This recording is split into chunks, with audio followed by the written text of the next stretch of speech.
So we have three different disciplines that we utilize here. So the three disciplines that we talk about are speech therapy, physical therapy, and occupational therapy. And within those roles, we each have our own sort of specialties of how we would address a patient, how we would treat a patient. As a physical therapist, I'm thinking gross motor skills. How does a patient get up and walk? How do they transfer in and out of bed? How do they kind of get from point A to point B? And obviously for occupational therapy, that's a little bit different. Sure. For me, I'm treating children, so I'm looking at can they get themselves up and get to school at their age level. Our mom and dad talking about a lot of tantrums in the morning and how is that affecting the whole family and what can we do to make that simpler. And sometimes in the process, a parent will say something that will sort of clue me in to say, oh, maybe we can talk to physical therapy about that, or speech therapy might be able to help in that situation. So in the different disciplines, OT, PT, and speech, it helps to have us all here. As much as we possibly can, we want to have the same therapist working with the same patient because we think that one-on-one care is just crucial to the quality of their care. Patients come in here and they see the equipment and it's great and it's impressive and they like it, but it's not about the equipment. It's about that relationship that the patient and the therapist develop with each other to help work towards those common goals to get back to their life the way that they want to get back towards it. It's unique to every patient. Every patient has different goals that they want to achieve when they come to physical therapy or occupational therapy, and our job is to help figure out what those goals are and then what's the best way to help them achieve those goals.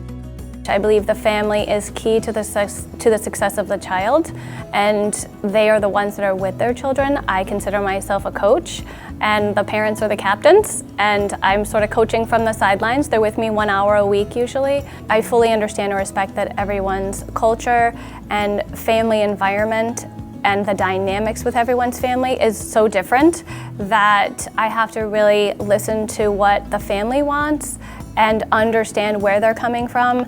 I really look and try to put myself in that parent's shoes and see how much time do you have, and understand that every parent wants the best for their child, and some can put more time toward that than others. So Ella came to me about 1.5 years ago, and she is a very energetic, outgoing little girl who was struggling a little bit with attention, struggling with transitions between, say, a preferred toy or an outing, things like that. She has a very strong personality.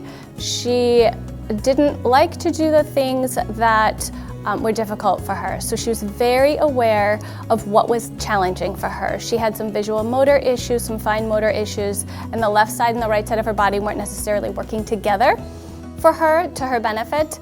From the moment we walked in, Kelly made sure that Ella was comfortable, made sure that she understood what was happening, what she was going to be asked to do. She made sure I understood what she was doing, what her goals were, why Ella was doing what she was doing. And Kelly always makes it fun. It's always a game, so despite how hard they're working, it's always fun. And Kelly gives her lots of choices too, so she feels like she's a part of what's going on. Kelly's always made sure that, we're a team, and you never felt like you were being spoken down to or that she was the knowledgeable one.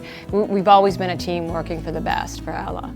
And Ella loves her, absolutely loves her, and will work harder for Kelly than anybody else on this planet. So she's a different child. 2 years later, she's a different child from the child that walked in this door.